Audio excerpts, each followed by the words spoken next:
Economy, don't complain, this is all you can handle. He smirked. I said nothing. Just placed my ID on the scanner. Then the TSA agent gasped and hit the red button. My brother's smile instantly collapsed Walker. And for most of my adult life, my family has treated me like a burden.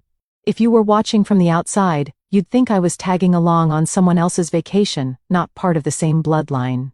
We were standing at LAX, just outside the check-in area. My younger brother Ethan held out a plane ticket like he was doing me a favor. I saw the seat number economy, middle row, right next to the restrooms, and the smirk on his face said it all. He made sure to wave his own first-class boarding pass just long enough for everyone around to notice. I didn't say anything. I took the ticket, nodded once, and rolled my plain black suitcase toward the security line. I was used to it, the condescending tone, the way my parents barely acknowledged me, unless they needed help moving furniture or fixing a clogged sink. In their eyes, I was the one who never quite made it. It was easier to let them believe that. No one ever asked about my job. They assumed I worked in logistics or administration, paperwork, something harmless. I never corrected them, not because I was ashamed, but because it was safer that way. That morning, I wore jeans, a wrinkled t-shirt, and a hoodie with the zipper broken. I looked tired. Ordinary. Ethan called me rugged, like it was a joke, and when he laughed, my mother looked away, pretending she didn't hear it. I pretended to, but inside, I wasn't tired. I was quiet, watching, waiting. I knew something they didn't. Something that was about to make them stop laughing. And for once in my life, I wasn't going to step aside and let it happen silently. The Thanksgiving that broke me didn't begin with a fight. It began with silence. I had just come off a 48-hour rotation at the base, barely enough time to shower, let alone sleep, before the drive to my parents' house in Bakersfield. I arrived 10 minutes late. No one noticed. The driveway was full, so I parked out on the street, in front of a neighbor's lawn. When I walked in, my mom gave me a distracted hug, barely looking up from the green beans. My dad nodded from his recliner. That was the warmest greeting I got all night. The house smelled like cinnamon and butter, the way it always did in late November. But nothing else felt familiar. My younger brother Ethan was already holding court in the dining room, laughing loud and bragging louder. He had just closed a real estate deal in Florida. My parents beamed like he'd cured cancer. I didn't say much. I placed my jacket on the back of a kitchen chair and offered to help. Mom handed me a foil tray and said the turkey was dry this year. I nodded and took my place at the kids' table in the corner of the living room. There were no kids. When dinner was served, I noticed everyone had wine glasses except me. My plate was smaller too. I sat next to the sliding door, where the draft came through and made my knees ache. I asked Ethan how his business was going. He grinned and asked if I was still working the front desk at that airport job. I said yes. My dad chuckled, like that was the punchline. I smiled and didn't correct him. My work required silence, and I had learned how to hold it like a shield. But that night, it didn't feel like protection. It felt like chains. After dinner, while Ethan was showing Dad pictures of his new condo, Mom asked me to take the trash out. I did. Then I came back in and washed the dishes. She said I was always so helpful. It wasn't a compliment. When it was time for dessert, the pumpkin pie was gone. They had saved a slice for Ethan's girlfriend, who was late. No one mentioned me. I sat there, chewing a piece of apple pie that tasted like freezer burn, wondering how I had become invisible in a house where I used to belong. Years ago, I lent Ethan the money to start his first company. It wasn't a lot, but it was everything I had saved on my first deployment. He never paid it back. He never mentioned it. My parents never asked. That night, as I folded napkins and cleared glasses, I looked around the table and realized something. They had written a version of me that suited their comfort. A version who was simple, small, forgettable. It was easier than facing who I really was. It let them stay the heroes of their own story. I didn't tell them about the promotion. I didn't mention the award I had received from the Pentagon just 2 weeks before. I didn't tell them I had flown over conflict zones or pulled soldiers out of burning wreckage. They didn't ask. I drove back to base in silence, the radio off, the heater humming low. I kept seeing their faces, that mix of indifference and subtle contempt. I told myself it didn't matter, that they didn't matter. But something cracked open inside me that night. A quiet, furious voice I had buried for too long. When I finally stepped into my apartment that night, the door sealed behind me with a heavy click that felt more like a vault closing than a home greeting its owner. The lights came on automatically, revealing a space that looked nothing like the picture of struggle my family carried in their heads. Every surface was clean, every line sharp, every corner monitored by systems they would never recognize. It was a sanctuary built for solitude and security, not comfort. I set my grocery store jacket on the back of a chair and let the weight of the night fall from my shoulders. Then I walked to the bedroom and pulled off the loose sweatshirt that helped me blend in with the world they believed I belonged to. My reflection in the mirror stopped me for a moment. The muscles in my arms were corded from years of training. My ribs carried faint bruises from a drill last month, and across my left side was the familiar scar that never let me forget the valley in Afghanistan. I traced it once and felt the quiet throb of memory. There was nothing fragile about the woman in that mirror. Nothing small. Nothing that matched the way they talked about me over holiday dinners. I opened the secure locker at the foot of my bed and lifted the lid. Inside, my service jacket lay folded with the precision of a ritual. The silver insignia on the collar caught the light bright and sharp against the dark fabric. When I lifted the uniform, I felt the shift like stepping back into my own skin. This was the version of me they never bothered to imagine. I placed the jacket against my chest for a moment and breathed. This uniform had walked into war zones, briefed generals, and held the line during nights when the world hung by a thread. Yet to my family, I was still the girl who could not get her life together. The contrast stung, but it also centered me. Their story about me was small, because they needed it to be small. Mine was larger than they would ever know. For the first time since Thanksgiving, I felt steady again. Quiet, but steady. There's a box I keep in the bottom drawer of my desk. It's metal, dented on one side, with a latch that sticks if you don't press just right. Inside are 10 years' worth of letters, all of them addressed to the people I used to call family. I wrote them from tents lit by kerosene, from barracks under lockdown, and once from the cargo bay of a transport plane mid-flight. I wrote about things I couldn't tell anyone else. Not secrets, just moments. Fear, dust, the quiet way you start humming the national anthem when you're sure the engine's about to fail. None of those letters were ever answered. Most were never even acknowledged. I know because I asked once, lightly, over the phone. My mom said they must have gotten lost. My brother laughed and said I should try email next time. The money always got through though. I wired Ethan a few thousand when his business hit a rough patch.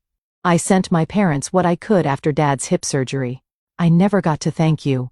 Just more requests. Always polite. Always wrapped in small talk. But always timed like clockwork. It took me years to stop seeing it as love in disguise. To realize they had never been curious about my life, unless it served their own. They never asked about my deployments. Never wondered why I didn't come home for Christmas. They just assumed I preferred distance. And I let them. Now, when I open that box, the paper smells like sand and sweat and something close to grief. I keep them not because I think anyone will read them. I keep them to remind myself that I tried. I reached out. I gave them my words, my stories, and they chose to ignore all of it that used to break me. But not anymore. They don't have to know who I am. They lost that right when they stopped listening. I'll stay silent for now, but the next time they try to shrink me, they'll realize just how big the silence can be. The airport was packed, loud with the sound of wheels dragging across tile and people calling out gate numbers. I carried both my suitcase and my mother's oversized duffel while Ethan walked ahead, tapping at his phone like he didn't know I was behind him. My shoulder ached from the weight, but I didn't say anything. We reached the check-in kiosk, and Ethan turned around with a grin that made my stomach turn. He held up 2 boarding passes, waving them like prizes.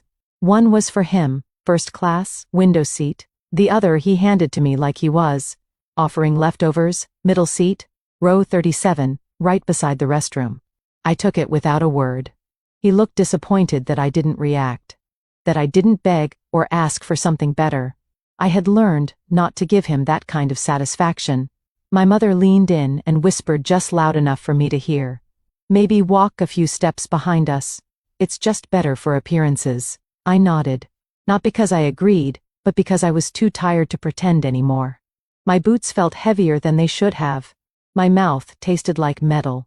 As we moved through the terminal, I noticed how people looked at us. Ethan, in his designer jacket, Mom in pearls, and me, dragging luggage in faded jeans and a jacket with a torn sleeve. The image was perfect for them. It made them look generous, like saints bringing along the struggling sibling for a nice holiday trip. I hated that they believed their own story, that they thought this made them kind. At security, Ethan stepped forward first, joking with the TSA agent like they were old friends. I stood behind, invisible, holding 3 trays while they passed through without pause. No one offered to help. No one even glanced back. When we cleared the checkpoint, Ethan tossed me a snack bar and said something about how it must be nice not to have real responsibilities. I smiled, just a little, just enough to keep the peace. But inside, something was shifting. They didn't know it, but they were seconds from seeing the person they had ignored their whole lives. And this time, I wasn't going to let it slide. I handed my ID to the TSA agent without a word. It was a government-issued military clearance card, encoded and classified. He scanned it, then blinked as the monitor in front of him flashed red, and emitted a sharp, rising tone that cut through the airport noise like a blade. In less than 3 seconds, the atmosphere shifted. The TSA line froze. Orders. And within moments, 2 Homeland Security officers appeared on either side of the checkpoint. One looked at me, then at the screen, then stood straighter and tapped his earpiece. I stayed calm. I knew what was coming. Ethan didn't. He was waiting just past the scanners, holding his Starbucks and grinning at a flight attendant. Our mom stood behind him, confused by the sudden tension. Then came the sound that turned heads in every direction. The overhead speaker crackled. Code red, clearance override requested, military escort, incoming, all civilian movement restricted, and then the glass doors slid open. A group of 6 uniformed officers moved in like a wave, surrounding me without hesitation, their eyes never left mine. The tallest among them stepped forward, saluted me with precision, and addressed me by full rank. Colonel Frost, we've been instructed to expedite your passage. Right this way, ma'am. Gasps rippled through the waiting passengers. Phones came out like reflex. I saw one woman cover her mouth. A child pointed. Ethan's face drained of color, mouth half open. Mom looked from me to the officers, then back again. As if seeing me for the first time in her through, no one dared. One of the TSA officers stepped aside, murmuring something about security clearance above his pay grade. I didn't look back, but I felt the weight of their stares pressing against my back for the first time in that terminal. I wasn't the background. I wasn't the extra. I was the mission.